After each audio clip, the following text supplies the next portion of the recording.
Bienvenidos nuevamente a mi canal, Sierva de Cristo. Este canal está hecho para darle la gloria y la honra al Señor con nuestros testimonios. El día de hoy vamos a hablar de nuestro quinto capítulo del gobierno de Dios Todopoderoso del Dr. Max Lyons. Este capítulo está muy interesante,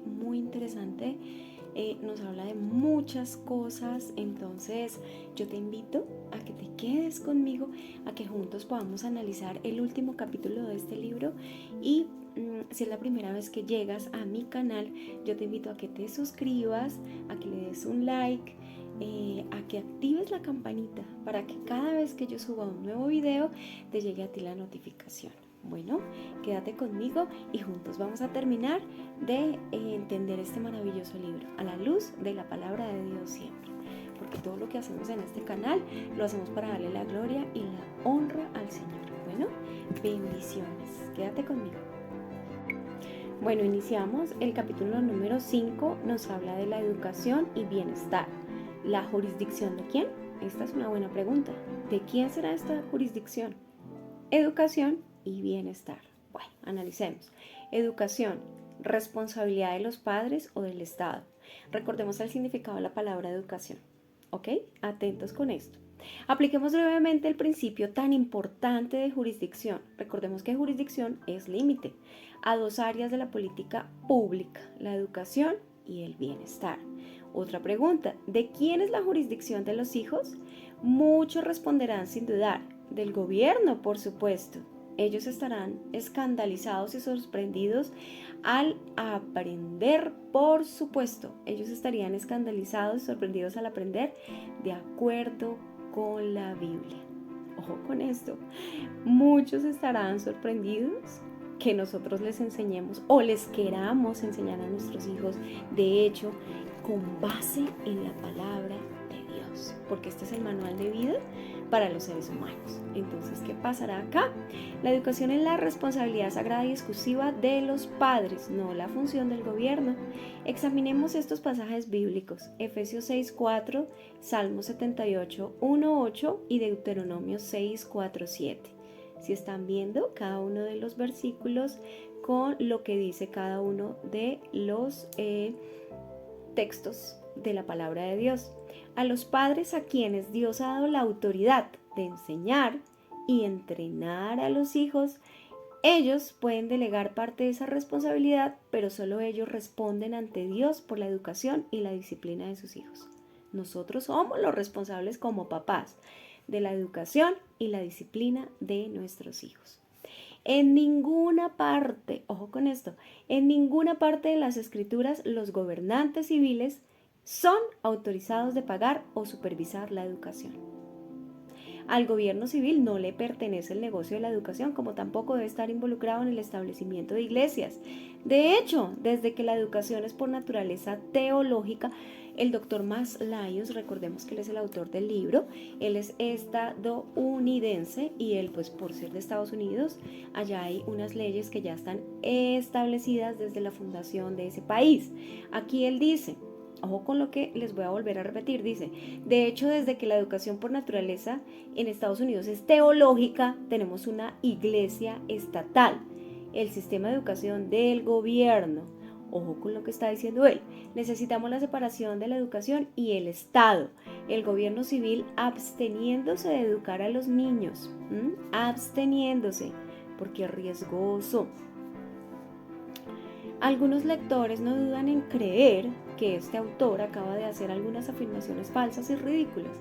Muchos estarán pensando, ¿pero qué le pasa al Dr. Max Lyons? ¿Por qué está hablando así? Ojo con eso. Pero aún así, debo decir que durante los primeros 200 años de la historia de mi nación, estas declaraciones eran bien entendidas y casi universalmente creídas y practicadas. Por alguna razón, hay un incremento en el apoyo de la idea de privatización de la educación, de acuerdo a la Alianza para la Separación de la Educación y el Estado. 4 encuestas nacionales muestran que el 25% de los estadounidenses hoy están listos para terminar la financiación de la educación con impuestos. Otro 25% también estaría a favor de este concepto si supiera que los pobres tendrían una oportunidad de recibir una buena educación. con esto, de recibir una buena educación. O sea que, según lo que el doctor Max Lyon nos está contando acá, es que allá en Estados Unidos hicieron una encuesta y hay una pues favorabilidad para que la educación la tengan los padres, no el gobierno. Entonces sigamos adelante. La separación de la educación y el Estado no es una idea nueva. Este concepto es fundamental para nuestra forma de gobierno. Uno de los principios fundamentales en mi nación era la idea del autogobierno cristiano y en consecuencia los ciudadanos autogobernados no entregarían la sagrada tarea de educar a sus hijos e hijas al gobierno civil. Autogobierno y autoeducación van de la mano. Thomas Jefferson escribió en un documento en el año 1777, considerado por algunos como uno de los mejores estatutos de la libertad humana, titulado Un acto que establece la libertad religiosa. Lo siguiente es tomado de este preámbulo: que obligar a un hombre a suministrar contribuciones de dinero para la propagación de opiniones en las que él no cree y aborrece es pecaminoso y tiránico, que incluso el forzarlo a apoyar a este o a aquel maestro de su propia persuasión religiosa le está privando de la cómoda libertad, que las opiniones de los hombres no son objeto de un gobierno civil, no bajo su jurisdicción. Recordemos que jurisdicción son límites, ¿ok? Entonces Thomas Jefferson creía y enseñaba que era pecaminoso y tiránico forzar a los ciudadanos a pagar para promover opiniones en las que ellos no creían. Es que es lógico. Aquí abramos un paréntesis. Si yo no creo en algo, ¿yo por qué voy a promover algo en lo que yo no creo? Es decir, si ya llegó el tiempo de votar y si hay alguno de los que se dice llamar cristianos que está en política y dentro de la agenda del gobierno de su partido, ojo con lo que yo voy a decir, dentro de la agenda de gobierno del partido de esta persona es pro aborto, porque yo, como hijo de Dios cristiano, si la palabra de Dios me dice no matarás, porque yo voy a dar mi voto solo por quedar bien con el que dice que es un hermano cristiano, para que apoyarlo a él, o sea, no estaría siendo coherente. Es lo mismo que acá dice el señor Thomas Jefferson. Recordemos que lo dijo en el año 1777. Entonces, ¿qué dijo él? Ojo con esto. ¿Cómo es que es pecaminoso y tiránico forzar a los ciudadanos a pagar o promover opiniones en las que ellos no creen? O sea, no es lógico. Sigamos adelante. Además, era igualmente incorrecto forzarlos a pagar por un maestro que enseñara opiniones que ellos no creían. Entonces, pues ahí vemos, abramos otro paréntesis, ahí vemos lo que está sucediendo. Lamentablemente, en muchos países, la educación del gobierno está filtrada con ideologías que van contrarias a la palabra de Dios, totalmente contrarias. Entonces, le están enseñando a nuestros hijos que pueden abortar, le están enseñando a nuestros hijos que las uniones entre parejas del mismo sexo son aceptables, cuando no son aceptables. Y no solamente eso, decía, además era igualmente incorrecto forzarlos a pagar un maestro que enseñara opiniones que ellos no creían. James Madison estuvo de acuerdo en su famoso memorial y protesta contra las valoraciones religiosas en el año de 1785. Madison lo puso de esta manera: las opiniones de los hombres, dependiendo únicamente de la evidencia contemplada por sus propias mentes, no puede seguir las órdenes de otro hombre. Volvamos a repetirlo. Las opiniones de los hombres, dependiendo únicamente de la evidencia contemplada por sus propias mentes, no pueden seguir las órdenes de otro hombre. Claro está, a Dios le debemos obediencia absoluta y al hombre relativa. No se nos puede olvidar esa gran verdad. Operando un sistema regional y nacional de escuelas públicas, estamos forzando a los ciudadanos, a través de los impuestos, a pagar por enseñanzas con opiniones que ellos no creen. Esta es una verdad obvia cuando uno considera que muchos estudiantes cristianos diaria e impecablemente están siendo forzados a aprender las opiniones de maestros no cristianos con libros de textos seculares, humanistas y socialistas, y no es solo esto. Debido a las leyes de educación obligatoria y la financiación de los contribuyentes, la educación secular no es opcional. A menos, ojo con esto que es muy importante, a menos que tú puedas pagar la educación en el hogar, o sea, un homeschooling. Si tú tienes el dinero para poder pagar un homeschooling, sería fabuloso, pero a muchos de nosotros nos toca sí o sí meter a nuestros hijos en el colegio del gobierno. Yo tengo a los míos ahí y ha sido una lucha por esa ideología contraria a la palabra de Dios. Entonces nosotros como cristianos estamos llamados a decir las cosas como son, a lo bueno y a lo malo malo. Sigamos adelante. Esto también es pecaminoso y tiránico, una afrenta a Dios y al hombre. Estos dos principios altamente respetados por los fundadores de los Estados Unidos son claros. Recordemos que el autor del libro, el Dr. Max Lyons, es estadounidense. ¿Ok? Y sabemos todos los que conocemos la historia de Estados Unidos, que Estados Unidos es una nación que fue fundamentada bajo la palabra de Dios, bajo los principios cristianos, y bajo las leyes, mandatos, preceptos, estatutos y todo lo que está escrito en la palabra de Dios. ¿Listo? Entonces, las opiniones no son la jurisdicción del gobierno civil. Los autores de nuestra Constitución entendieron esta verdad y por eso no hicieron ninguna provisión para la educación. Entonces, según lo que nos está contando el Dr. Max Lyons, los fundadores de Estados Unidos no tenían provisión para la educación. Ojo con esto. Con el nuevo gobierno federal, él pregunta, ¿qué? Nuestros altamente educados fundadores no estaban preocupados porque los pequeños Johnny y Susie aprendieran aritmética, a leer o a escribir. Claro que sí, eso es obvio, ¿cierto? Pero ellos universalmente creyeron que esta era la jurisdicción de los padres.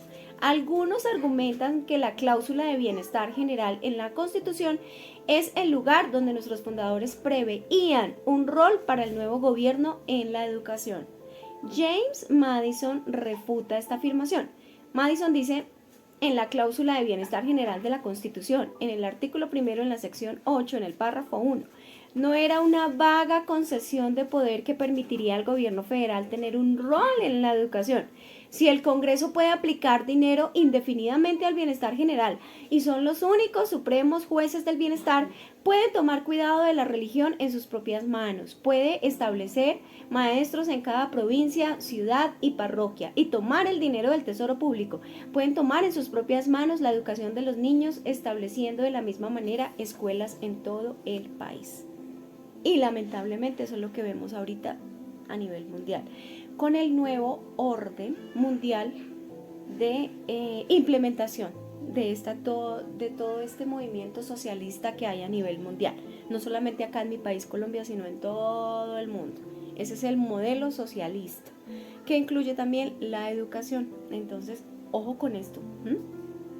Bueno, Madison argumentó que el nuevo gobierno federal era limitado en lugar de indefinido, con poderes específicos en lugar de poderes generales. Luego procedió a dar ejemplos de aquellas cosas que el gobierno no estaba autorizado para hacer.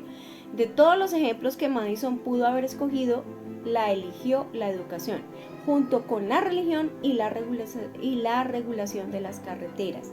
Como ejemplo de una de las cosas a las que el Congreso no le estaba permitido proveer bajo la provisión del bienestar general, Madison enfatizó que contratar y establecer escuelas no eran poderes delegados al gobierno federal. Bastiat, recordemos que hablamos de él, que era un teólogo francés en el capítulo anterior. Si no lo has visto, aprovecho para decirte que mires el capítulo 4, el 3, el 2 y el 1, que aquí están en mi canal. Reconoce el control del gobierno sobre la educación como un ejemplo de saqueo legal. Vamos a ver qué dice Bastiat. Este asunto de la educación, la ley solo tiene dos alternativas. Puede permitir que esta operación de enseñanza y aprendizaje funcione libremente y sin el uso de la fuerza, o puede forzar la voluntad humana, tomando de ello lo suficiente para pagar a los maestros que son nombrados por el gobierno para instruir a otros gratis. Pero en el segundo caso, la ley comete saqueo legal al violar la libertad y la propiedad. Esto es lo que está pasando en Estados Unidos, pero en otros países, por ejemplo, como los llamados del tercer mundo, digamos acá en Colombia, nosotros, sí o sí, nos tocaría empezar a cambiar ese tipo de leyes, porque acá sí o sí es el gobierno el que está autorizado y la educación del gobierno en este momento, pues vemos muchas cosas que van contrarias a la palabra de Dios. Increíble.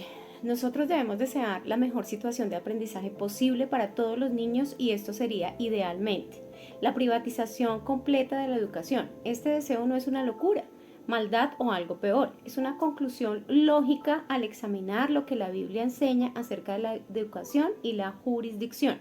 Tenemos que recordar que en nuestro país, el doctor Max Lyons está hablando de Estados Unidos, de nuestro país, desde el año 1607 hasta 1830, es decir, alrededor de 200 años, prácticamente toda la educación fue privada y sin el apoyo del control del gobierno civil. Los estadounidenses produjeron el mayor nivel de alfabetización que el mundo ha conocido.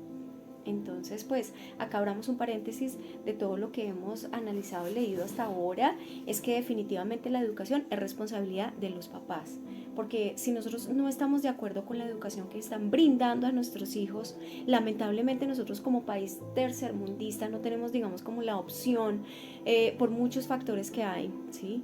Entonces, de colocar a nuestros hijos en un colegio privado y empezar a darles la educación, porque igual no hay colegios cristianos, digamos, que sean un poco más económicos que los otros, o sea, están como entre el rango casi todos los privados. Entonces, ¿qué pasa? Nos tenemos que limitar sí o sí a la educación que nos subsidie el gobierno y aún así algo que hacemos nosotros, digamos, es hablar con nuestros hijos y enseñarles a la luz de la palabra lo que pasa, apoyarnos en la formación que les den también en la iglesia. Es muy importante la escuela para los niños en la iglesia, porque también a través de esas escuelas nuestros hijos también reciben palabra. Igual pues con el altar familiar que se realiza, con las oraciones que hacemos diariamente, con la enseñanza que nosotros como padres y sacerdotes en nuestras casas tenemos que brindarle a nuestros hijos, ¿sí? Recordemos pues que es nuestra responsabilidad delante de Dios, no es de los hombres, es nuestra responsabilidad delante de Dios enseñarle a nuestros hijos de la manera correcta, como está establecido desde la fundación del mundo. Bueno, como hablamos al principio, estábamos hablando de dos puntos. El primero es la educación, ya hablamos de eso. Ahora vamos a hablar de la aplicación del bienestar. Hacia abajo y hacia afuera, ¿dónde está mi red de seguridad? Esas son dos preguntas que nos plantea el doctor Max Lyons acerca de el bienestar. La mayoría de los seres humanos odian ver a otros sufrir. Eso es verdad, pues porque tenemos ese instinto de ayudarnos unos a otros. Intentámoslo de esta forma. Todos los seres humanos hemos experimentado el sufrimiento en algún momento de nuestras vidas. Por eso sentimos empatía por quienes sufren. Abramos acá un paréntesis, la epidemia, ¿sí? La pandemia que en este momento está en todo el mundo del COVID-19, del coronavirus, ha hecho que muchas personas sufran en este tiempo demasiado. No estaban preparadas, nadie estaba preparado, ninguno de nosotros estábamos preparados para asumir este dolor. Esta gran epidemia, gran pandemia ha traído mucho dolor y buscamos los seres humanos siempre el bienestar. Abramos un paréntesis más. El único que nos puede dar esa paz que sobrepasa todo entendimiento, como lo dice este versículo bíblico, es nuestro Dios, es el Señor, el Espíritu Santo, el Consolador. Nadie más nos puede dar esa paz. Bueno, entonces, es muy natural querer ayudar a los que sufren, porque Dios es un Dios compasivo, es un Dios misericordioso, es un Dios de amor. Cuando nosotros mostramos compasión, estamos reflejando su carácter. Sin embargo, la pregunta de jurisdicción es vital, importante, cuando queremos mostrar compasión en la manera que Dios quiere. ¿Cómo es esa forma que el Señor nos invita a mostrar esa compasión? Estas son algunas preguntas importantes que nos tenemos que hacer o tener en cuenta en el momento en que nosotros tenemos que sentir la compasión por los pobres. Recordemos que el Señor Jesús lo dijo: siempre, siempre, siempre habrán pobres, siempre, siempre, siempre habrán pobres. Pero esta compasión por los pobres ¿cómo la podemos nosotros? ¿Cuáles son las preguntas que tenemos que hacernos para que nosotros mismos podamos ayudar y tener este sentido por las personas que menos condiciones de suplir las necesidades básicas tienen alrededor del mundo? Entonces, ¿cómo puedo determinar quién es pobre y por lo tanto quién merece mi ayuda? Esa es una buena pregunta. Segundo, exactamente cómo se atiende al pobre para que la ayuda sea efectiva y así mantener la dignidad de la persona pobre en lugar de dañarlos a largo plazo. ¿Cuáles esferas de autoridad están autorizadas para ayudar al pobre? ¿Cuál es el rol del gobierno civil en este gran problema? Bueno, estas son algunas y demasiadas preguntas que de pronto tendríamos cada uno de nosotros una lista o algunas más, pero estas el doctor Max Lyons las ha sacado para hacernos como entender lo macro, ¿sí? Entonces vamos a analizar. Primero, está el problema de defender al pobre. Debemos reconocer que la Biblia no divide a los seres humanos en categoría. Ojo con esto que es muy importante. En la Biblia no hay estratos, entonces podemos decir que pobre, clase media y rico no existe. Hacerlo invita a la guerra de clases, una presunción marxista. Ojo con esto, porque en un video anterior, si no lo has visto, yo te invito a que mires acerca del socialismo y el comunismo, cómo se crearon, quiénes la fundaron, qué ideología tienen y si son o no ateas. Y pues todos sabemos que sí son ateas porque van en contra de Dios y de la palabra de Dios. Ellos niegan a Dios y niegan a la Biblia. Y al negar a Dios y al negar a la Biblia, pues no son cristianos, no son seguidores de Cristo. Entonces, vamos analizando. La guerra de las clases asume que el rico es rico porque ha oprimido al pobre. Y el pobre solo puede liberarse tomando del rico para que entonces haya igualdad. Este es el pensamiento marxista. Ojo con eso, vamos a volver a analizarlo. Entonces, la guerra de las clases asume que el rico es rico porque ha oprimido al pobre y el pobre solo puede liberarse tomando del rico para que entonces haya igualdad. ¿Ok? Una de las funciones primarias del gobierno civil bajo la cosmovisión del marxismo es que éste se convierte en el legislador de la igualdad. Y esto usualmente se logra a través de los impuestos elevados a la riqueza y la provisión de diversos derechos para los pobres. Esto es defendido por algunos cristianos socialistas. Nada podría estar más alejado del método que Dios expresó en su palabra. Lo vimos en los otros capítulos de este libro, El gobierno de el doctor Max Lyons, el gobierno todopoderoso. Entonces, la verdad que esto es en realidad. Abramos un paréntesis. Cristianos socialistas, como dice este post que me encontré en las redes sociales. Mira lo que dice. Un cristiano no puede ser socialista ni comunista porque es contrario a la palabra de Dios. Recordemos que el papá es el socialismo y el hijo es el comunismo. Eso lo vimos en un video. Bueno, entonces volviendo a analizar, pobre en ocasiones definido de la misma manera que es estar enfermo. Como si una persona pobre no tuviera control sobre su bienestar financiero. La pobreza no es sufrir una disforia muscular. Vamos a identificar disforia muscular. A aquellos que tienen disforia muscular no hicieron algo o dejaron de hacer algo para que resultaran en el desarrollo de la disforia muscular. La gente no escoge esta terrible enfermedad. En contraste, la pobreza es a menudo, aunque no siempre, el resultado de decisiones humanas. Ojo con esto porque ya estamos entrando en lo que es en sí la vida, cómo la tomamos, cómo es la característica y cómo debe tomarse. Algunas de las personas hacen estos hábitos que van en contra de querer salir adelante y de querer obtener las cosas con esfuerzo y siendo valientes. Entonces vamos a analizar pereza, tener hijos fuera del matrimonio, alcoholismo, drogadicción, divorcio, juegos, una cantidad de cosas que se pueden desencadenar.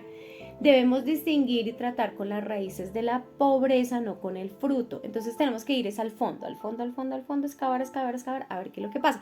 Eso es lo que propone el doctor Max Lyons. Recordemos que estamos viendo el capítulo número 5 y estamos analizando lo que el doctor Max Lyons entiende de todo este pulpo, que es el gobierno que nos está rigiendo ahorita a nivel mundial, que quiere tomarse todo. Recordemos que todo estas son las esferas de la sociedad.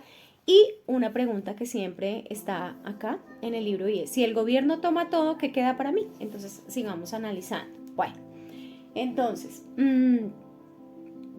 debemos distinguir y tratar con la raíz de la pobreza, no solo con el fruto. Si alguien dice soy pobre, ayúdeme. Nuestra primera respuesta no debe ser, oh, lo siento. Busquemos la manera de conseguirte algo de dinero, comida, techo o lo que sea que necesites. Si en verdad nos importa, usualmente lo peor que podemos hacer es lanzar dinero al problema percibido. Pero cuando defendemos al pobre, debemos entender que la percepción de pobreza varía de cultura en cultura. Lo que puede ser considerado pobre en Estados Unidos puede ser considerado adecuado en otros países. En promedio, la típica definición de pobre por el gobierno en Estados Unidos es alguien que tiene carro, aire acondicionado, una nevera, estufa, lavadora, secadora y un microondas y tiene un televisor a color, señal televisión por cable satelital, un reproductor DVD, una grabadora de sonido.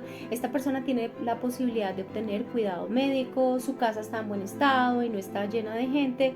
Por su propio reporte, su familia no está hambrienta y en los años anteriores tuvo suficientes fondos para suplir las necesidades básicas de la familia.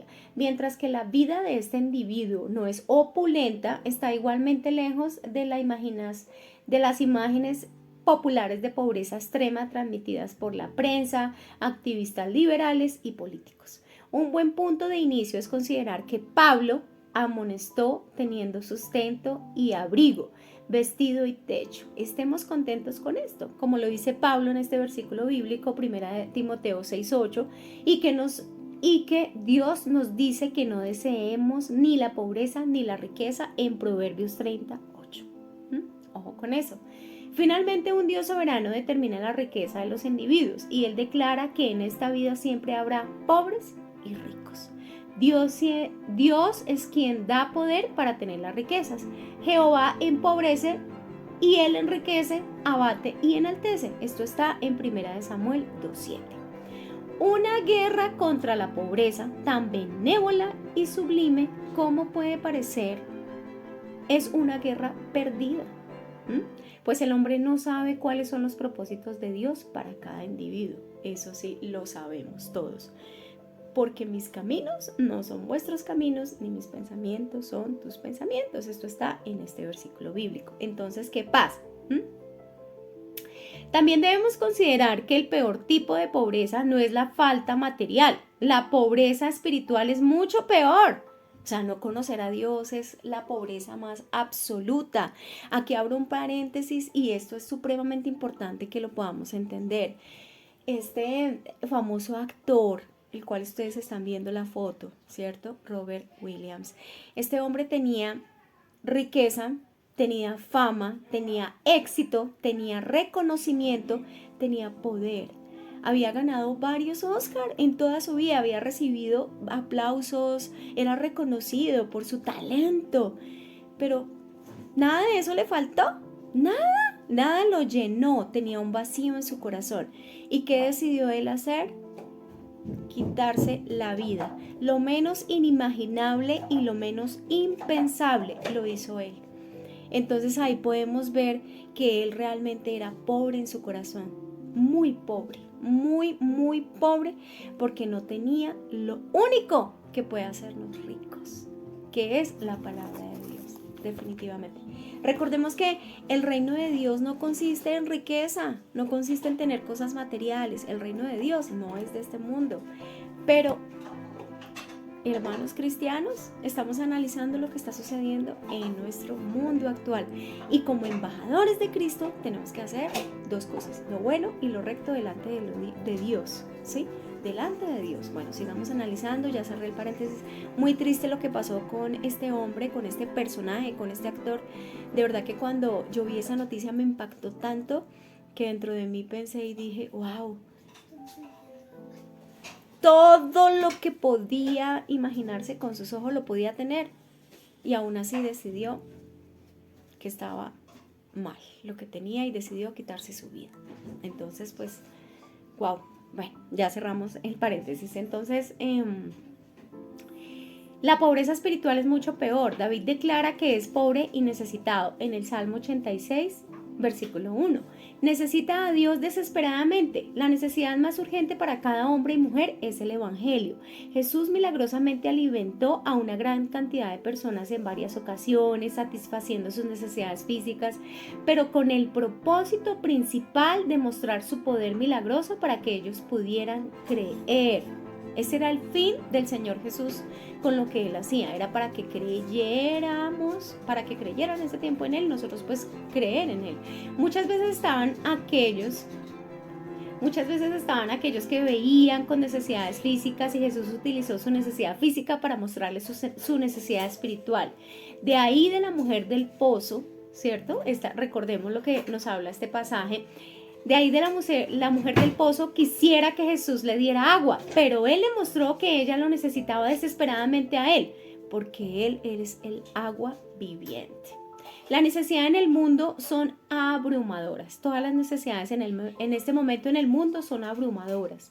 Vemos un caos total. No podemos ayudar en cada una de ellas. O sea, en este momento, si quisiéramos, no tendríamos las condiciones, no tendríamos muchas cosas para hacerlo, ¿cierto? Muchos de nosotros tenemos contacto con el pobre y necesitado naturalmente en nuestro diario vivir. Cuando encontramos al pobre, uno debería preguntarse, ¿Dios me está llamando a ayudar a esta persona? Es una buena pregunta. Esta es una pregunta muy seria, pues no ayudar a aquellos que Dios te ha llamado a ayudar es pecado. Por el contrario, dar ayuda material a aquellos a quienes no te han enviado para que los ayudes también es pecado. ¿Cómo así? ¿Cómo es esto? Te preguntas, la Biblia dice que si el hombre no trabaja, que no coma, en 1 de Tesalonicenses 3:10. La realidad es que por causa de la naturaleza pecaminosa, el hombre naturalmente toma el camino fácil, y esto puede incluir esperar que otros trabajen y le den. Profundicemos en esta idea, ya que es crucial entender cómo quiere Dios que ayudemos al necesitado. Eso es verdad, y lo vemos cada día a día. Lo que hablábamos en un capítulo anterior, creo que fue el primero o el segundo capítulo, donde hablábamos de ayudar a las personas y cómo tenemos que ayudarlas desde lo que nosotros podamos hacer. O sea, si no tienes medios materiales para hacerlo, para ayudarlo, entonces puedes, no sé, llamarlo, orar con él, darle de lo que tú tengas y compartirlo. Muchas veces conmigo he visto que muchas familias han sido generosas al ayudarme, y de lo que tienen comparten. Eso es muy bonito, porque en este versículo la palabra de Dios dice, es mejor dar que recibir, ¿cierto? Es bien importante eso. Entonces, ¿qué pasa? Que muchas veces ayudamos a las personas, y hay personas que en realidad sí o sí se vuelven acomodadas y esperan que sigan ayudándolos, cuando la verdad la palabra de Dios nos dice que el que no trabaje, que no coma. Entonces, pues es claro ahí. Vamos a analizar lo que dice el Señor acerca del trabajo, el plan de Dios para todos los hombres. Ojo con esto. Por causa de nuestra naturaleza pecaminosa y por el hecho de que debemos ganarnos nuestra vida por medio del sudor de nuestra frente, necesitamos ser motivados a trabajar. Dios nos da esta motivación con la posibilidad de obtener una ganancia o beneficio. Esto lo encontramos en este pasaje bíblico de Mateo 25:27, en este Isaías 48:17, Lucas 19 del 11 al 27, 1 Timoteo 2:3-6. Ojo con lo que dice acá. La ganancia o el beneficio no son algo malo, son conceptos muy bíblicos, cruciales para el progreso de la economía. Los seres humanos en general no hacen nada a menos que esperen ganar o beneficiarse de esto. es que otro se beneficie. Dios trabaja y por lo tanto nosotros debemos seguir su ejemplo y trabajar. Estos dos versículos nos hablan del trabajo de Dios, Juan 5:17 y Génesis 1. El hombre trabaja para sobrevivir porque sin trabajo nadie obtendría las necesidades básicas de alimento y vivienda. La manera apropiada de obtener las necesidades de la vida es trabajando por ellas. La Biblia enseña que nos urge trabajar porque nuestra boca nos estimula. Proverbios 16:26.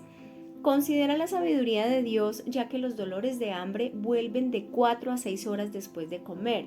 Dios amorosamente nos recuerda varias veces al día lo importante que es trabajar y producir. Todos los seres humanos tienen responsabilidad con los pobres y más aún nosotros los cristianos. La primera es discernir si la persona es pobre y no. Ojo con esto, vamos a repetir. La primera es de discernir si la persona es pobre y no es su culpa. Ojo con esto. Debemos discernir entre el pobre que merece ser ayudado y el que no. Nuestra respuesta para cada uno sería diferente. Primero, ¿cuál debería ser nuestra respuesta hacia el pobre que merece ayuda? Aquellos que pueden trabajar pero no lo hacen ni lo harán necesitan conocer una perspectiva bíblica del trabajo. Su necesidad primaria es obtener una perspectiva bíblica, aunque nuestro esfuerzo por ayudarlos también puede incluir proveyendo comida de emergencia, atención médica, ropa, compartir el evangelio para llevarlos a la salvación, entrenamiento e incluso en el carácter, consejería, ayudar con adicciones o hábitos dañinos, ayudar con entrenamiento para obtener trabajo o ayuda para encontrar trabajo. Su necesidad inmediata es conseguir un empleo remunerado porque Dios espera que ellos trabajen para que puedan comer. Entonces, pues, si vemos es el acompañamiento que en las iglesias nos dan, nos extienden la mano, algunos líderes espirituales, hay iglesias que están organizadas en cuanto a llega una familia, la asignan a un liderazgo más maduro de la iglesia y ellos se hacen, por decirlo, papás espirituales de esa persona y la empiezan a discipular, la empiezan a enseñar. Es muy importante el liderazgo, de verdad que es muy importante. Recordemos que ¿qué podríamos hacer? La Biblia nos da muchos ejemplos. Elías con Eliseo, nos da ejemplos también entre los apóstoles. O sea, hay una cantidad de ejemplos si nos ponemos a analizar en que sí o sí es muy importante ese liderazgo, ese acompañamiento, el ver crecer a esa familia, el ver crecerlas, el ver madurar espiritualmente. Entonces, pues no podemos dejarlos o que lleguen a la iglesia y no se sientan parte de la iglesia y que tengan como esa cobertura espiritual. Ya cuando la persona, en definitiva, ya como dice aquí atrás que lo leímos, que no quiere, entonces pues ya no se puede hacer nada. Ya ahí sí es el Espíritu Santo obrando directamente en esa persona y que por revelación se lo haga entender. Bueno, sigamos analizando entonces lo que dice, ¿cierto? Ya. Nuestra respuesta para el pobre que merece ayuda es un poco diferente en ocasiones. El pobre que merece ayuda no puede trabajar por alguna condición física. Ojo con eso, que también es importante.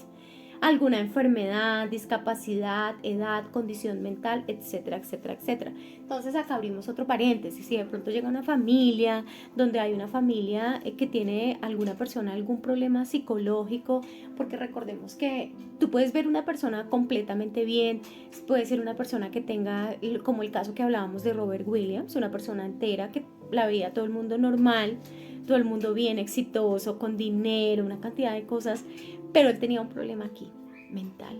Y nosotros como hijos de Dios, como cristianos, no podemos ser como vivir en una burbujita de cristal o en una burbuja donde nosotros no nos pase cosas. Yo conozco casos de cristianos que tienen problemas mentales y de pronto han pedido ayuda y tal vez por revelación en la iglesia o en otros sitios no les han podido brindar esa ayuda. Entonces aquí hay algo que sí o sí la iglesia está llamada a hacer y es a entender si de pronto esas personas que tienen problemas mentales son incapacitados para solucionar muchas cosas. Y ahí es cuando necesitan el acompañamiento. Eso es vital lo que dice y los pone acá el doctor Max Lyons, definitivamente. Volvámoslo a leer. En ocasiones el pobre que merece ayuda no puede trabajar por alguna condición física, enfermedad, discapacidad, edad, condición mental, etcétera, etcétera, etcétera. Puede ser que estén trabajando, pero no pueden ganar el dinero suficiente para proveer adecuadamente a su familia. Y eso pasa en muchos hogares cristianos. O sea, de pronto una persona que tiene un don, un talento, puede trabajar y trabaja, pero el dinero no le alcanza para cubrir todas las necesidades. Y por más que haga, pues no alcanza. Entonces ahí es cuando la iglesia sí o sí tiene que extender su brazo de amor y ayudar, como lo hacía al principio la iglesia primitiva. Recordemos que en este pasaje bíblico nos cuenta cómo era la iglesia primitiva, cómo era la iglesia y cómo ellos se ayudaban unos entre otros. Si había necesidad uno, se reunían entre todos, lo apoyaban, lo ayudaban a salir, y ya cuando la persona podía sostenerse sola, ya lo dejaban solito. Entonces pues pienso que es una buena oportunidad para darnos cuenta y extender la mano al que verdaderamente lo necesita. Entonces, en ocasiones este es el caso con los padres solteros que no tienen habilidades en el comercio, así que debemos ayudar al pobre que lo merece con las necesidades básicas de su vida. Entonces, ¿cuáles serían? Comida, vivienda, vestido. Además, tendremos que ayudarles con algunas cosas que también los pobres que no lo merecen necesitan: educación, consejería, formación profesional, etcétera, etcétera, etcétera, etcétera. ¿Qué pasa acá? Otra pregunta se hace el doctor Max Lyons. ¿Qué acciones se ayuda y qué acciones lastiman al pobre? Los pobres que merecen ayuda son lastimados cuando se ignoran sus necesidades o dándoles limosnas una vez de vez en cuando, ignorando así la posibilidad de brindarles una ayuda que le permita ser autosuficiente.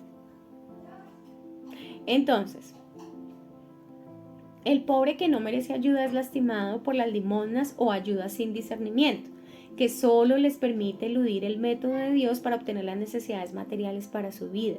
Esto al final destruye su sentido de dignidad y no le permite cosechar lo que sembraron, cuando así que permanezca en un estilo de vida, causando así que permanezcan en un estilo de vida pecaminoso. Es importante esta parte, volvamos a leerla. ¿Qué acciones ayudan y qué acciones lastiman al pobre? Es una pregunta que hace el doctor Max Lyons. Los pobres que merecen ayuda son lastimados cuando se ignoran sus necesidades o dándoles limosnas una vez de vez en cuando, ignorando así la posibilidad de brindarles una ayuda que les permita ser autosuficientes. Es decir, que esa ayuda sea permanente mientras ellos salen de esa condición y pueden por ellos solos ya mantenerse. Entonces miren que es bien importante. En muchas partes sí te pueden brindar la ayuda, sí, pero aquí, como dice, de vez en cuando. Una que ves, un poquito acá, un poquito allá, y eso como para que no digan que no se le ayudó, entonces vamos a hacerlo.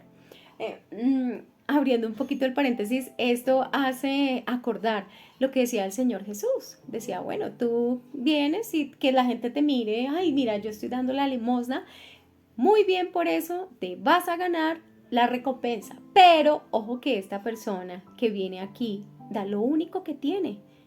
Lo único que tiene. ¿Y quién sabía que solamente era eso lo que tenía? El Señor Jesús. Entonces el Señor Jesús siempre va a ver el corazón y la forma en que tú estés dando las cosas. Porque si tú lo das, digamos, por el simple hecho de te voy a dar esto como para que diga que le di, no lo estás haciendo de corazón, como dice la palabra de Dios en este versículo. Cuando tú vayas a dar algo, conforme a lo que propusiste en tu corazón, y no como queriendo alcanzar algo, queriendo que te miren o queriendo. Por eso es que hay acciones que son muy bonitas y bueno, es aplaudible que lo hagan, y de hecho las iglesias cristianas y los cristianos estamos llamados a hacerlo, pero digamos que no se vuelva como que wow, mira, estoy dando como mostrando que yo te estoy dando. No, el mismo Señor lo dijo, que tu mano derecha no sepa lo que hace la izquierda, porque no, hay cosas que Dios sabe en la intimidad que tú lo hiciste, y de hecho si tú lo hiciste te ganarás tu recompensa, pero no necesitas pues estarlo como promocionando, pues como queriendo alcanzar algo, no, se pierde el sentido. Entonces esto al final destruye su sentido de dignidad y no le permite cosechar lo que sembraron, causando así que permanezcan en un estilo de vida pecaminoso. Entonces el no ayudar a la persona, el querer extender la mano y dejarla como al final del camino, no, hay que llevarlo hasta el final, hasta que esta persona pueda salir de su condición. Bueno, ahora miremos, ustedes están observando en la pantalla este cuadro donde dice el modelo bíblico y los dos grupos de pobre. Entonces, estamos el pobre que merece ser ayudado y el pobre que no merece ser ayudado. En el primer recuadro vemos que el pobre que merece ser ayudado no puede trabajar y no es por su culpa. O trabaja pero no es capaz de proveer adecuadamente para sus necesidades o las de su familia. Al lado, el que no merece ser ayudado dice es capaz de trabajar pero se rehúsa a hacerlo o son desempleados por razones que están en su control. El otro recuadro en pobre que merece ser ayudado. Sus necesidades espirituales y de carácter son primordiales. Y en el otro recuadro del pobre que no merece ser ayudado, sus necesidades espirituales y de carácter son primordiales. El pobre que merece ser ayudado con frecuencia debe ser ayudado con comida, vivienda o vestido. Y el pobre que no merece ser ayudado, la primera ayuda que se les da es que obtengan ética de trabajo adecuado. Puede ser ayuda, comida, vivienda o vestido si están de acuerdo en trabajar por ello. Entonces, si vemos, ahí comparamos entre los dos grupos que sí o sí requieren ayuda y extender la mano. Bueno, ahora vamos a mirar qué nos sugiere el doctor Max Lyon que lo hagamos a la manera de Dios. ¿Cómo es la manera de Dios? Ahora la pregunta importante es, la pregunta de jurisdicción. ¿A quién se le ha ordenado ayudar al pobre que merece ser ayudado? ¿Al gobierno civil, es decir, municipal, provincial o estatal? No hay evidencia bíblica que respalde esto. Los individuos o grupos de individuos, si este es el método de Dios. La mayoría de los seres humanos son motivados a aliviar el sufrimiento del pobre de alguna manera. Eso ya lo hemos visto en las hojas anteriores al iniciar este capítulo. ¿Listo? Este es un reflejo del corazón de Dios por el pobre y afligido y por el que sufre. Recordemos que Dios es amor y es misericordia. Pero tengamos cuidado, alerta, de cómo actuamos impulsados por este anhelo. La motivación es de suma importancia, sin embargo, la mejor idea motivada por un corazón puro, pero empleando los medios equivocados, trae resultados desastrosos. Vamos a analizarlo bien. Hay camino que al hombre le parece derecho, pero su fin es camino de muerte. Esto está en Proverbios 14:12. Lo que parece correcto en ocasiones no lo es. Pablo instó a los antiguos corintios a considerar la importancia de los métodos cuando dijo: yo como perito arquitecto puse el fundamento y otro edifica encima, pero cada uno mire cómo sobreedifica. Esto está en 1 Corintios 3:10.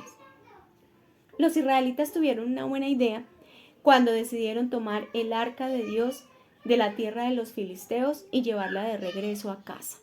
Sin embargo, no usaron el método de Dios, con palos en los hombros de 4 sacerdotes. El resultado fue la muerte de Usa en 1 Samuel 6:7. Los métodos importan. En la historia de Abraham y Sara, que encontramos en Génesis 16, vemos como trágico ejemplo de un método que no fue sabio. ¿Era algo bueno que Sara tuviera un hijo? Era bueno, pero eligió un método incorrecto, subrogación. Miren el significado de la palabra subrogación. Y Abraham aceptó, en lugar de confiar en Dios, en su promesa y en sus tiempos. No lo hizo así. Y hacer las cosas a su manera, Abraham y Sara hicieron lo que a ellos les pareció bien, pero eligieron mediocremente, con ramificaciones dolorosas y con persecución a nivel generacional. Ojo con esto es lo que está comentando el doctor Max Lyons. Recordemos que los descendientes de la tribu de Ismael, ¿quiénes son en este momento? ¿Y quiénes son los que viven todo el tiempo peleando con Israel? Ellos son los descendientes de Ismael. Entonces, miren que un error de estos, desde hace cuántas generaciones atrás, se hubiera evitado si ellos hubieran consultado a Dios primero. Error, no lo hicieron. Sigamos adelante. Los trabajos de Dios deben ser hechos a la manera de Dios para recibir la bendición de Dios. El trabajo de Dios de ayudar al pobre que merece ser ayudado debe ser hecho a la manera de Dios, a través de individuos, iglesias y asociaciones voluntarias. Otra vez, individuos, iglesias y asociaciones voluntarias. Recordemos que esas son las tres primeras esferas de la sociedad. ¿Qué pasa? ¿Quién es la persona delegada para ayudarme a obtener las necesidades y deseos materiales de mi vida? La respuesta es que me corresponde a mí y a través de mi trabajo. La escritura es inflexible. Significado inflexible, en que debemos trabajar y producir. No seremos carga para otros si somos capaces de proveer para nosotros mismos. Esto es bien importante. Vamos a buscar este versículo, 1 Tesalonicenses 2:9. Mira lo que nos dice: porque os acordáis, hermanos, de nuestro trabajo y fatiga, como trabajando de noche y de día, para no ser gravoso a ninguno de vosotros, os predicamos el evangelio de Dios. 1 Tesalonicenses 4:12. Al fin de que os conduzcáis honradamente para con los de afuera y no tengáis necesidad de nada. Tito 3:14. Y aprendan también los nuestros a ocuparse de vuestras obras para los casos de necesidad, para que no sean sin fruto. En la parábola de los talentos, Mateo 25:23 al 26 dice: aquellos que trabajaron duro y ganaron tuvieron una recompensa y recibieron este elogio: bien, buen siervo y fiel, sobre poco has sido fiel, sobre mucho te pondré, entra el gozo de tu Señor. Entra en el gozo de tu Señor. El siervo que no trabaja recibió esta reprensión: siervo malo y negligente. Entonces claramente debo trabajar para suplir mis necesidades básicas de la vida. Esto es solo uno de los muchos propósitos del trabajo, pero vamos a limitar nuestra discusión solo a este. Si soy capaz de trabajar y proveer para mi familia y para mí mismo, no debería tener ninguna expectativa de que alguien más en este mundo debiera tomar de sus ganancias y dármelas. Pero ¿qué pasa si no por culpa mía me encuentro en la categoría de pobre que merece ser ayudado? Ojo con esto. Pero ¿qué pasa si no por culpa mía me encuentro en la categoría de pobre que merece ser ayudado? Y aquí quiero abrir un paréntesis, porque a muchos, y yo también lo he vivido, nos hemos quedado desvinculados laboralmente, ¿sí? Y si no hay trabajo, no hay cómo pagar las necesidades básicas. Y tú puedes parar de trabajar, sí, pero no paran los servicios: luz, agua, teléfono, gas, cable, EPS, cuota de casa, cuota de vehículo. Mejor dicho, no para ninguno de estas obligaciones mensualmente. Te siguen llegando, te siguen llegando, te siguen llegando. Entonces, esta pregunta: ¿por qué pasa? No por culpa mía me encuentro en la categoría de pobre que merece ser ayudada.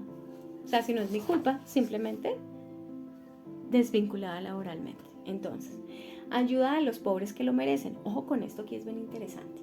Ayudar al necesitado, ya sea material, ojo con esto, ya sea material, espiritual, emocionalmente o de otra manera, es una obligación de todos los cristianos, todos los días, todo el tiempo.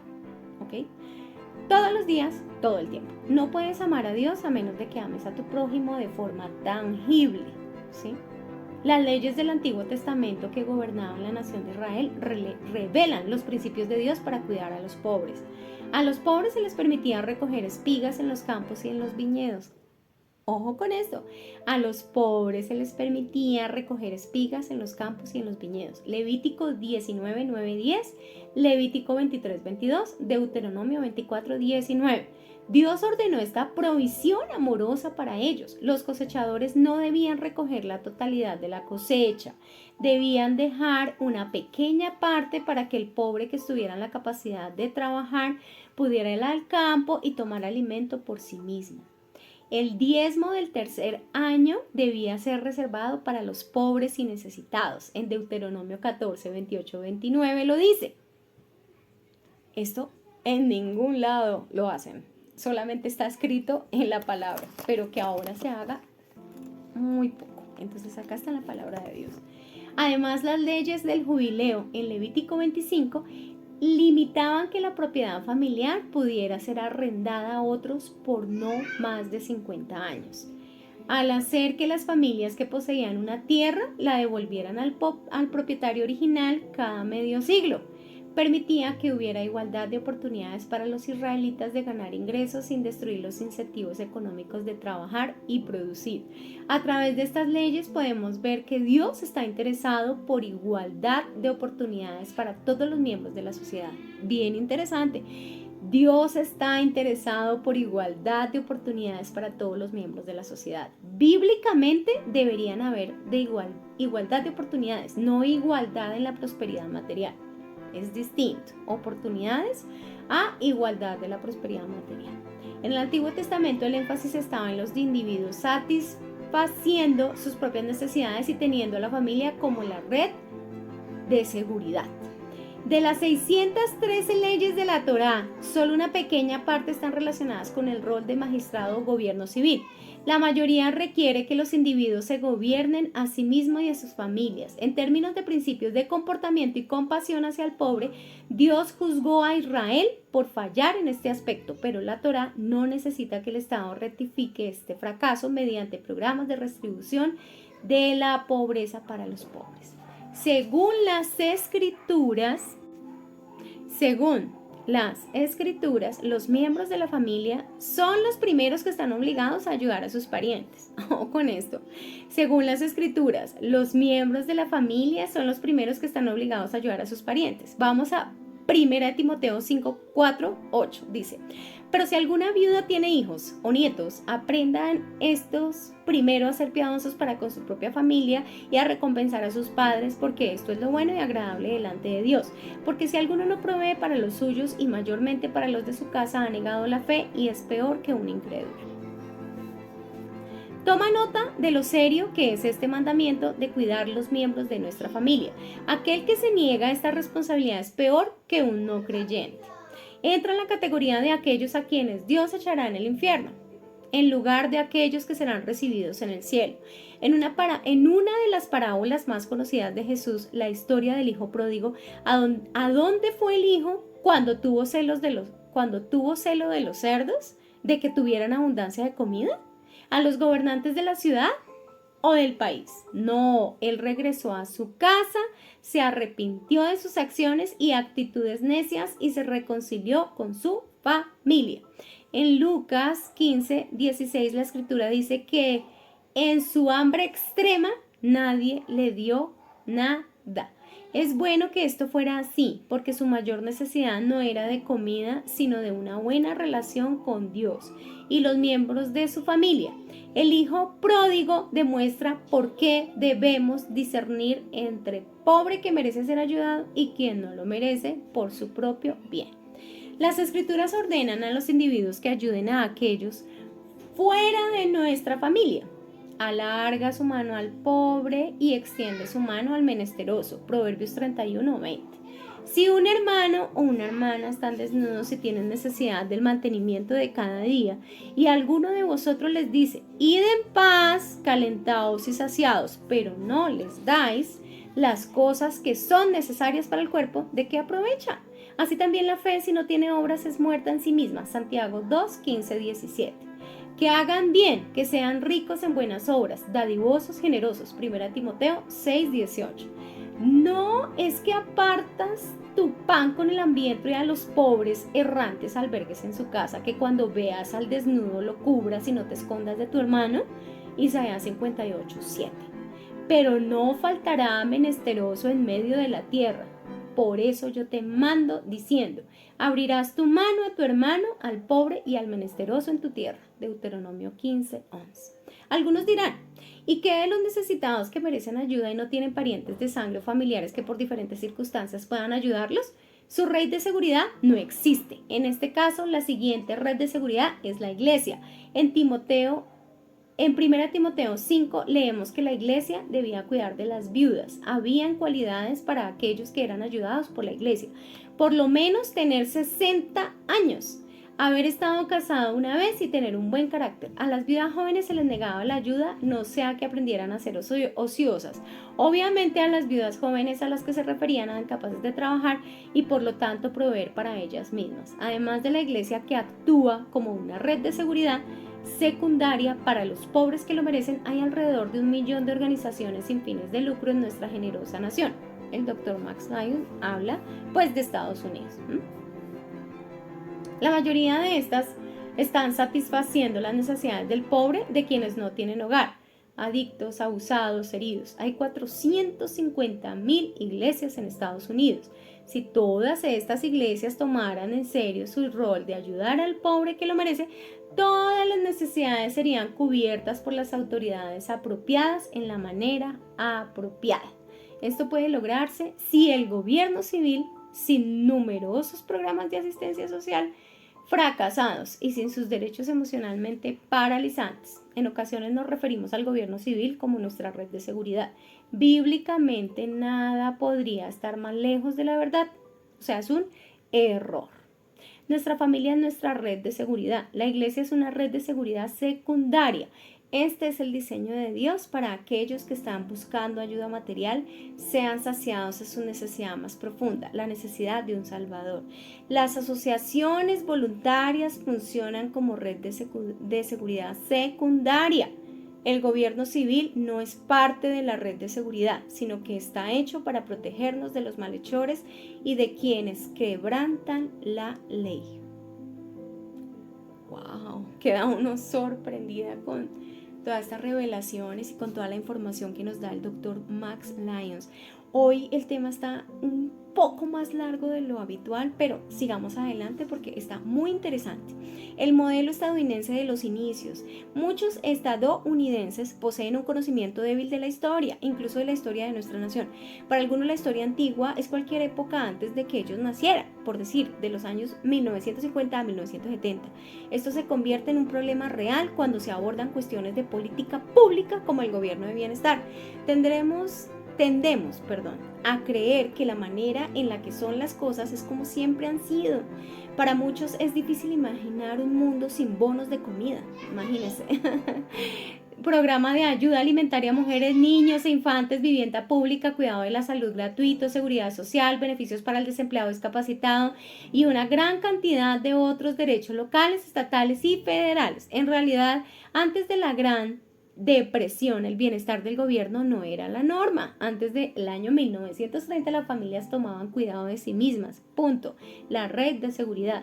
Si no había familia, si los parientes no estaban en capacidad de ayudar, consistía en iglesias, vecinos, amigos y organizaciones filantrópicas. Aunque imperfectamente este sistema bíblico funcionó, la gente no estaba hambrienta, muriendo de hambre, se quedó sin hogar o no recibió atención médica como se asume comúnmente.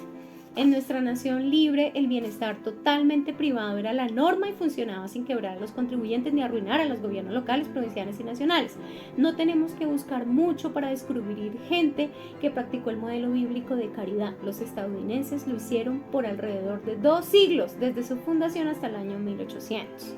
Esto será bien investigado y documentado por Marvin Olasky, editor en jefe de la revista World. ¿Sí? En su paradigma de cambio, que dice la tragedia de la compasión estadounidense. La tragedia es que hemos abandonado el modelo bíblico y hemos abrazado el modelo de bienestar del Estado, reemplazando la filantropía del individuo, la familia y la iglesia con planes elaborados gubernamentalmente para la transferencia de la riqueza. No solo son los costos que perjudican nuestra economía, sino que los problemas de los pobres persisten. Para el espacio de interés hay una versión en notas de la fascinante investigación de Olasky sobre el modelo bíblico practicado por la mayoría de estadounidenses por alrededor de 200 años. ¡Wow! Está supremamente interesante. Primero, el modelo de generosidad americana temprana hacia aquellos en mayor necesidad, destacando la ayuda personal en tiempos de enfermedad. Este modelo estadounidense temprano también enfatizó en la hospitalidad, particularmente abrir las puertas del hogar para aquellos que estaban sufriendo destitución por causa de un desastre, ya que el modelo hacía hincapié en la ayuda personal. La asistencia era mayormente dada en los hogares de parientes de sangre, vecinos y miembros de la iglesia. Sin embargo, el alivio exterior, la provisión fuera de la casa de los pobres, se veía como hacer que fuera muy fácil evitar las responsabilidades que habían sido dadas a cada ser humano. El modelo también insistía en una vida decente para aquellos que eran ayudados, en un contraste marcado con el pensamiento de hoy los estadounidenses en este tiempo, no instas en el trato igualitario para aquellos que decían tener necesidades. La meta es ayudar a quienes lo merecían, que su necesidad no fuera por culpa de ellos. La Sociedad para la Prevención del Pauperismo en la ciudad de Nueva York imprimió en su reporte anual una lista de 10 causas para el pauperismo: ignorancia o sociedad, intemperancia, falta de economía, matrimonios imprudentes y apresurados, burdeles y casas de juego, las 10 causas, organizaciones benéficas que daban dinero libremente. Ciertamente la ley de la oferta y la demanda funciona muy bien con la ayuda gratuita. Cuando el precio de algo es bajo, dinero y bienes gratis, la demanda es alta, el número de aquellos que necesitan el incremento de cosas gratis. Era importante para los mejor acomodados conocer a los pobres individualmente y entender sus distintos caracteres. Jesús modeló este principio, conoció las necesidades más grandes del hombre, la mayoría de las veces uno a la vez, cara a cara, sobre una base personal. La creencia de que la ley de Dios analiza cada aspecto de la vida surgió que la necesidad más importante del pobre que fue infiel era aprender a acercarse a Dios y sus expectativas con el hombre. La mayor necesidad del hombre espiritual y no material. En ocasiones detrás de una necesidad material hay necesidades espirituales y de carácter. ¿Quién puede estar más necesitado que un hombre que es cojo de nacimiento? Cuando Pedro se encontró a este mendigo en Hechos 2, como era de esperarse, se le preguntó si tenía una donación que le permitiera alimentarse por un día más 2. Dios tenía un plan a largo plazo para la provisión del hombre cojo. Pedro y Juan no le ofrecieron dinero a este hombre. En su lugar, le ofrecieron sanidad y una relación correcta con su Creador.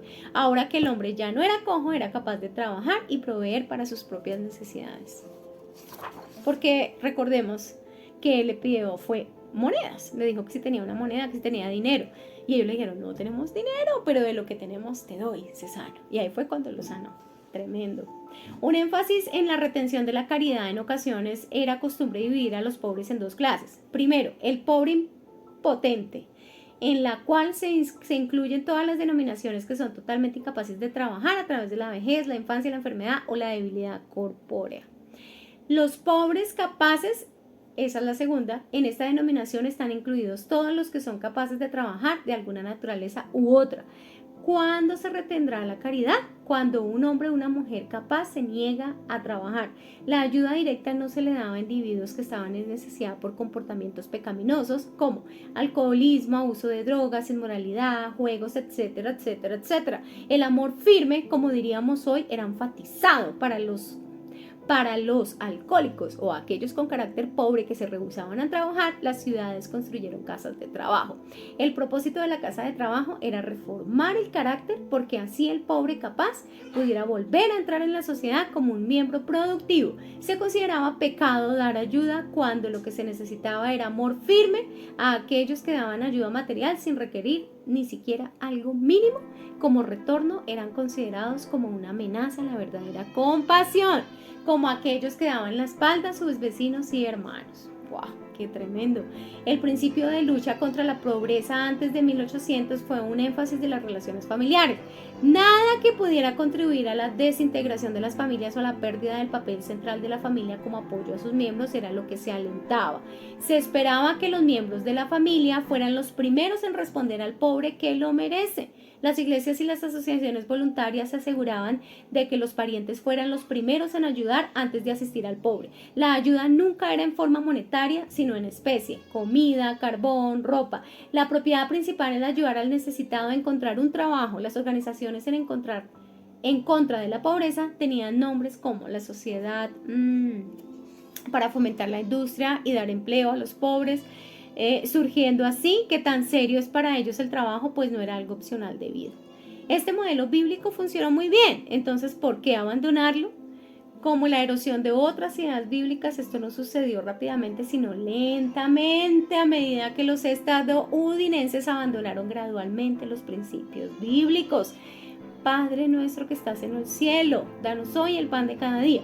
Eventualmente fue reemplazado por nuestros legisladores que están en Washington: denos salud, educación, comida, techo, vestido y mucho más. Aquí el Dr. Max Lyon hace una analogía entre cuando uno invoca al Señor, ora, tiene un encuentro con Él, le dice: Señor, con la oración que el mismo Señor Jesús nos enseñó: Padre nuestro, tú que estás en el cielo, danos el pan de cada día. Pero entonces esa frase se cambió por gobierno. Papá gobierno, ¿qué me vas a dar? Papá gobierno, necesito salud, educación, comida, techo, vestido y mucho más. Es lo que da papá gobierno. Wow.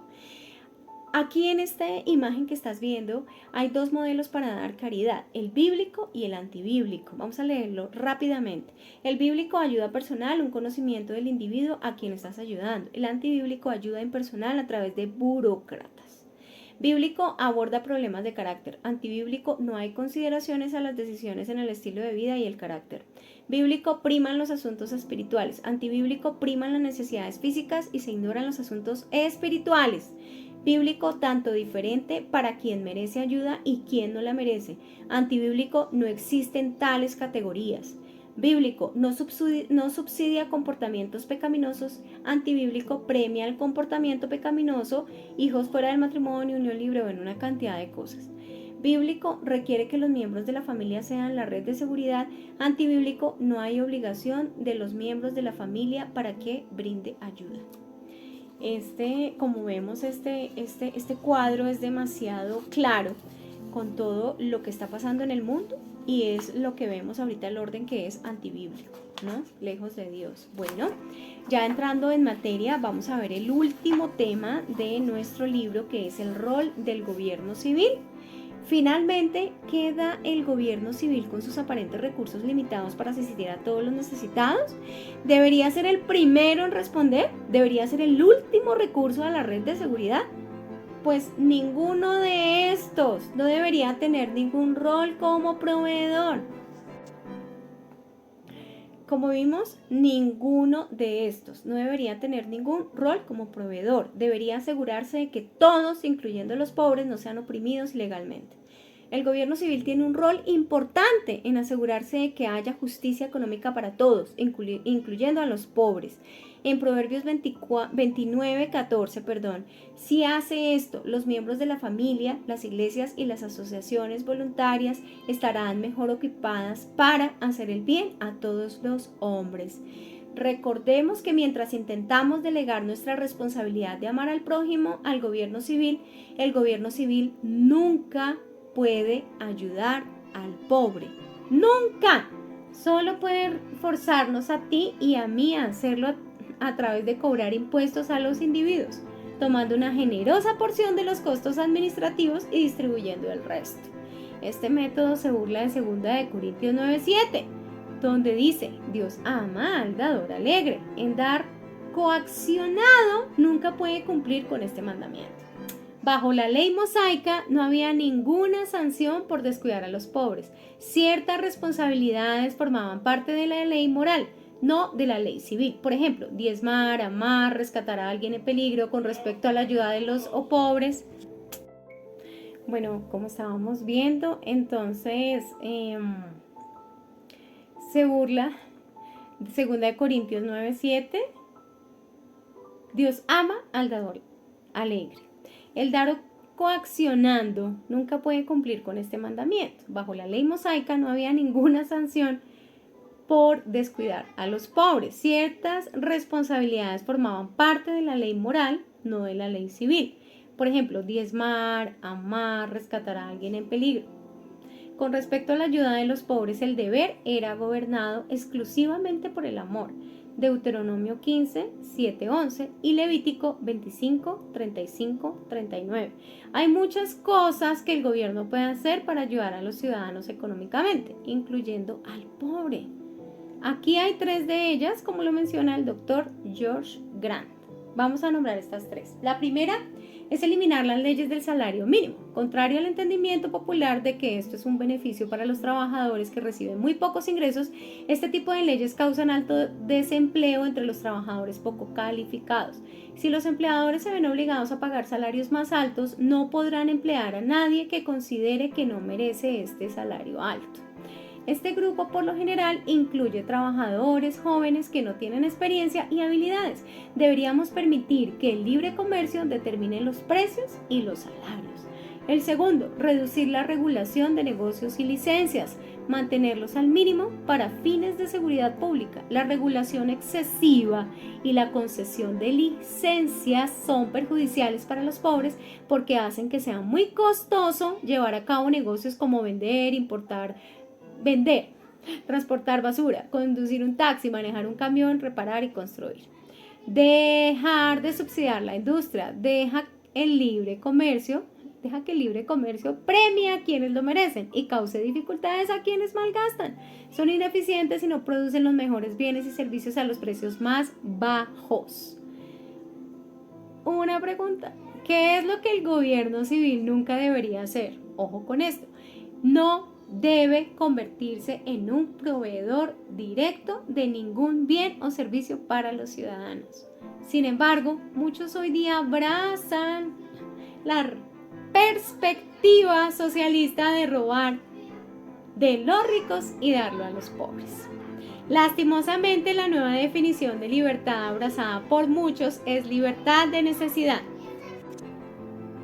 Lastimosamente, la nueva definición de libertad abrazada por muchos es libertad de necesidad. Como Friedrich August von Hayek observa, para los grandes apóstoles de la libertad política, la palabra libertad se refería a libertad de coerción. Acá está el significado de la palabra coerción: libertad del poder arbitrario de otro hombre, liberación de los lazos que dejaron al individuo sin otra elección más que obedecer las órdenes de un superior o quien estaba atado. Sin embargo, la nueva libertad prometida fue ser libre de las necesidades antes de que el hombre pudiera ver verdaderamente libre. El despotismo de la necesidad física debía ser roto. Esta definición antibíblica de libertad solo puede dar como resultado lo opuesto a la libertad deseada. Ignorando el principio bíblico de que el hombre debe comer del fruto de su trabajo, nuestras leyes confiscatorias castigan al productor, extrayendo una generosa suma para la administración. Recompensamos a los pobres fallando completamente en distinguir entre quién merece ayuda y quién no la merece, debido a que no hay distinción entre la persona que no puede trabajar y la que no trabaja. Millones han sido premiados cuando no han hecho nada para proveer para sí mismos. En esencia, el gobierno civil roba del productor para darle a quien no produce. Esta es una seria violación al 8º y 9º mandamiento. Esta es la respuesta del doctor George Grant. Dice así: el bienestar del gobierno espera casi nada de sus beneficiarios, extiende sus privilegios como derechos incuestionables. Los pobres no son obligados de ninguna manera a hacer. De esta manera, el bienestar es una forma especialmente grotesca de discriminación. Crea una clase separada de personas que no son como los demás en la sociedad, que no se espera que actúen de manera responsable, no se espera que aprendan un oficio, no se espera que ayuden a sus familias, no se espera que mejoren su vida, no se espera que se mantengan lejos de problemas con la ley. Esta ausencia absoluta de expectativas sirve como un desincentivo casi insuperable.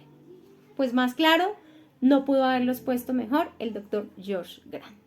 Algunos argumentan que ya que los individuos y las familias no están cumpliendo con sus responsabilidades hacia el pobre, necesitamos que el Estado dé un paso al frente y haga el trabajo. Sin embargo, la respuesta para el fracaso de los individuos en tomar responsabilidad no es que el Estado tome la responsabilidad, debido a que el hombre continuamente peca y cae. Este paradigma eventualmente terminará con el Estado controlando todas las áreas de la vida. Es decir, este dibujito que vemos acá, donde está el pulpo con todas las esferas de la sociedad, el pulpo es el gobierno, es el que las está manejando, y así terminará. Increíble. Esto resulta con el gobierno civil ejerciendo dominio sobre todas las funciones, sin limitación. Esto, sin embargo, sería idolatría, porque solo Dios tiene la autoridad sobre todo.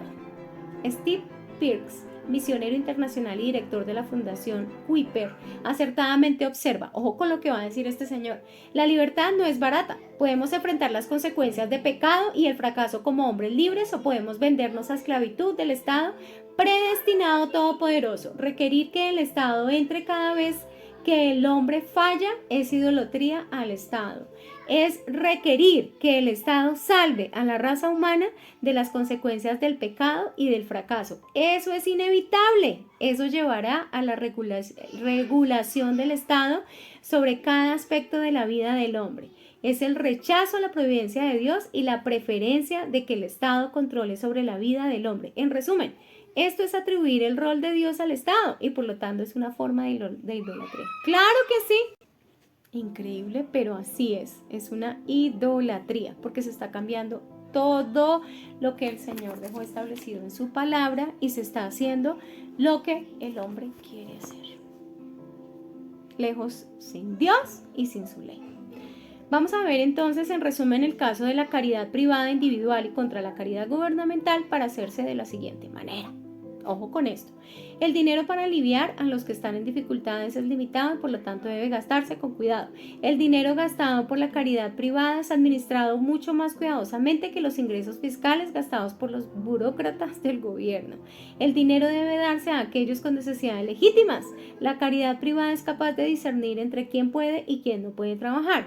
El bienestar del gobierno está sujeto a abuso. Donde no hay dinero gratis, habrá personas que intentarán encontrar la manera de obtener un poco independientemente de si lo merecen o no. Aquellos que dan su propio dinero directamente o que dan a organizaciones privadas se aseguran de que el dinero se gaste para promover sus creencias. Los fondos del gobierno se dan de manera religiosamente neutral.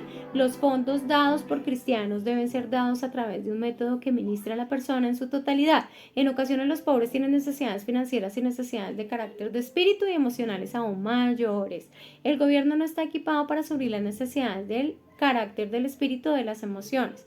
La caridad privada es personal y prevé la rendición de cuentas. La caridad del gobierno es impersonal y en ocasiones tiene poca rendición de cuentas o ninguna en absoluto. Steve Perks está a favor de la caridad privada diciendo que debido a que es más personal genera un sentimiento de obligación y responsabilidad en el receptor, quien probablemente trabajará para liberarse de la dependencia de otros, más era aquel que pueda reclamar el bienestar estatal de una manera anónima, es el cual demandará como su derecho. Claramente no es la jurisdicción del gobierno civil proveer para el pobre y el necesitado. Es una obligación de todos los hombres en general, específicamente de los cristianos. Es el peso de la arrogancia sugerir otra cosa. ¿Somos más sabios que Dios? Es la pregunta que se hace el doctor Maslayo. ¿Somos nosotros más sabios que Dios?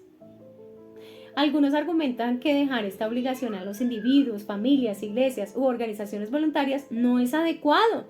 Dicen que las necesidades son muy grandes y esto no tiene sentido. Otra pregunta, ¿no te das cuenta que quienes pagan impuestos ya están supliendo esa necesidad? El gobierno solo puede dar a otros lo que ya le quitó a los que pagan impuestos. Por lo tanto, quienes pagan impuestos son y siempre han sido quienes proveen los fondos para todo el bienestar. Actualmente esto se hace en un método antibíblico, ineficiente e inadecuado. No seremos exitosos y bendecidos en el área de la sociedad hasta que nos propongamos practicar la caridad bíblica. ¡Qué tremendo! ¡Wow! Esto es verdad y es lo que nos está pasando en este tiempo. Ahora, como ustedes pueden ver acá, están viendo la imagen donde dice el rol de cada esfera de autoridad en la provisión. Estas son las 5 esferas de la sociedad que ya vimos, recordemos: individuo, familia, iglesia, asociaciones voluntarias y gobierno. El individuo debe trabajar y proveer para sí mismo y para su familia a menos que no esté en la capacidad de hacerlo, ya lo vimos anteriormente. Familia, una red de seguridad en el caso de que miembros de la familia que sin culpa suya no puedan proveerse por sí mismos. Iglesia, una red de seguridad secundaria, enseña los principios bíblicos del trabajo, la economía y el bienestar, provee asistencia de emergencia temporal de comida y de vivienda. Asociaciones voluntarias, una red de seguridad secundaria adicional. Y gobiernos civiles, se asegura de la justicia y mantiene leyes que alienten a la familia y los negocios y la industria. Haciendo de esto algo personal, ¿qué acciones debemos tomar en lo concerniente a brindar ayuda al pobre? Primera pregunta. ¿Hay alguien en tu familia que merece la ayuda? Tenemos que preguntarnos eso. Si es así, debes ayudarlo. ¿Hay alguien que no la merece? De igual manera debes ayudarlo si lo permiten, pero de la manera apropiada. Indudablemente también hay oportunidades dentro de tu iglesia para ayudar al pobre. Esta también es su responsabilidad como seguidor de Cristo. Finalmente, ¿hay alguna asociación voluntaria que ministre al pobre o al necesitado a la que has sido llamado? Hazlo y cumple con tu obligación de recordar al pobre, como dice Gálatas 2:10. Bueno, y la maravillosa conclusión de todo el libro Gobierno Todopoderoso del Dr. Max Lyons. Vamos a ver si nos resuelve la pregunta. Si el gobierno toma todo, ¿qué queda para mí? Veamos la conclusión. El pecado individual, si no es tratado en la cruz por Cristo, te enviará al infierno. El pecado corporativo, ya sea de la familia, iglesia, negocios, asociaciones voluntarias o gobierno civil, tiene el potencial de crear el infierno en la tierra. Ojo con esto, lo está diciendo el Dr. Max Lyons. La filosofía marxista hizo esto en el siglo XXI. ¿Vamos a aprender de esta horrible lección o la vamos a repetir? En Estados Unidos hemos perdido el camino. Hemos permitido que el gobierno civil usurpe tremendas cantidades de autoridad de las otras 4 esferas. Ahora estamos cosechando lo que hemos sembrado. Y nos estamos enredando en un yugo de esclavitud. Inclinemos nuestro rostro y arrepintámonos delante de Dios amoroso, misericordioso y soberano, y levantémonos para reconstruir nuestra nación cristiana a la manera de Dios. ¡Wow! El Dr. Max Lyons no lo pudo haber dicho mejor ni haber concluido mejor este valioso libro. Yo te invito hoy a ti, tú que me estás viendo y me estás escuchando. Si este libro impactó tanto tu vida como la mía, es el tiempo en que tenemos que tomar acción, volver a la palabra de Dios, volver a la cruz, volver a los inicios de vida espiritual, a la vida de los primeros cristianos, como dice la palabra de Dios. Alejados de mí nada puedes hacer. Nosotros no podemos olvidar de dónde somos. Somos cristianos, somos hijos de Dios Altísimo. Estamos regidos por las leyes, estatutos, preceptos, ordenanzas, decretos de la palabra de Dios. Y es nuestro deber hacerlo y cumplirlo. Bueno, te doy gracias pues por estar conmigo hasta el final. Hoy me extendí muchísimo, casi 1 hora y 15 minutos, pero bueno, quiero contarte también que este libro lo puedes conseguir en Jucum, Medellín. Acá está el número de WhatsApp. Si tú estás interesado en conseguirlo, esta es una nota patrocinada directamente para que te comuniques con ellos y lo puedas adquirir. Muchas gracias por ese tiempo, muchísimas gracias por seguir mis videos, gracias por escribirme, este es mi correo electrónico. Si tienes alguna sugerencia, si quieres contarnos un testimonio de las maravillas, los prodigios, las señales, del testimonio del encuentro con Jesucristo, de cómo cambió tu vida, lo puedes hacer en este correo electrónico. Gracias por compartir este video, te pido que des un like y que te suscribas a mi canal. Sierva de Cristo es un canal que está hecho para darle la gloria y la honra al Señor. Volvamos a las sendas antiguas, volvamos al camino estrecho y angosto. Bendiciones.